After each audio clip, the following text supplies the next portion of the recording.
Chers amis, alors que nous entrons en 2022, je tiens à vous souhaiter une belle et heureuse année.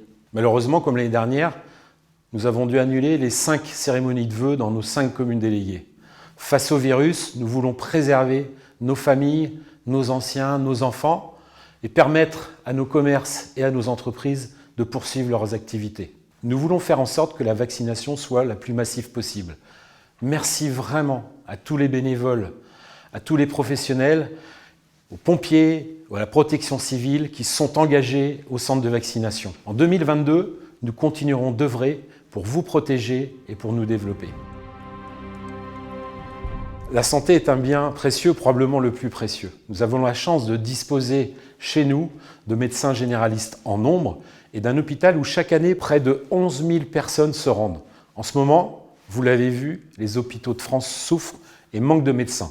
Et nos urgences ici aussi en pâtissent. Nous travaillons tous les jours pour que la situation revienne à la normale et pour que les urgences puissent être agrandies. La sécurité, c'est aussi pour nous toutes et tous un enjeu important. En 2022, nous renforcerons la vidéoprotection dans nos 5 communes déléguées et notre police intercommunale poursuivra ses patrouilles, y compris en soirée. Avec le plan climat terre d'énergie, vous le savez, la protection de notre environnement est et restera le fil conducteur de notre action. Depuis plusieurs mois, vous êtes des centaines à avoir bénéficié des aides à la rénovation de votre habitat et à l'acquisition de vélos. Nous poursuivrons sur cette lancée en votant en 2022 la validation d'un schéma vélo et la fin des travaux de la gare, désormais enfin accessible aux personnes à mobilité réduite. L'emploi et la vitalité économique restent chez nous remarquables, avec le taux de chômage le plus bas de France, 4%. La France nous regarde comme un territoire qui réussit, là où tant d'autres sont à la peine. Nous le devons aux entreprises, mais aussi à chacun des salariés qui innovent, créent et s'adaptent chaque jour. Cela participe à notre attractivité et pour la renforcer, nous poursuivrons en 2022 l'installation de la fibre et l'aménagement de nouveaux quartiers en lotissement. Ça sera le cas aux Amphores à Boufféré, aux Vignes à la Gueunière et au Noël à Saint-Georges-de-Montaigu. Cependant, pour protéger les terres agricoles, nous devrons construire plus dense à l'intérieur des bourgs et des quartiers. Nous le ferons dans les Hauts-de-Montaigu et dans les communes déléguées, en conciliant au maximum les intérêts des habitants de longue date, des nouveaux arrivants et de nos jeunes qui cherchent un logement à prix raisonnable.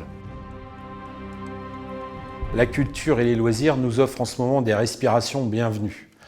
Vous êtes très nombreux à profiter de la saison culturelle de Thaly et des spectacles de nos troupes associatives.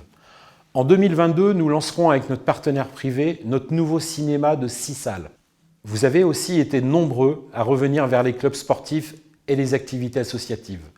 Le bénévolat a repris de belles couleurs et c'est important pour notre vie associative. Jamais nos bénévoles ne seront assez remerciés pour l'esprit qu'ils insufflent à notre vie commune. Nous attendons aussi avec impatience les événements qui rythment notre année.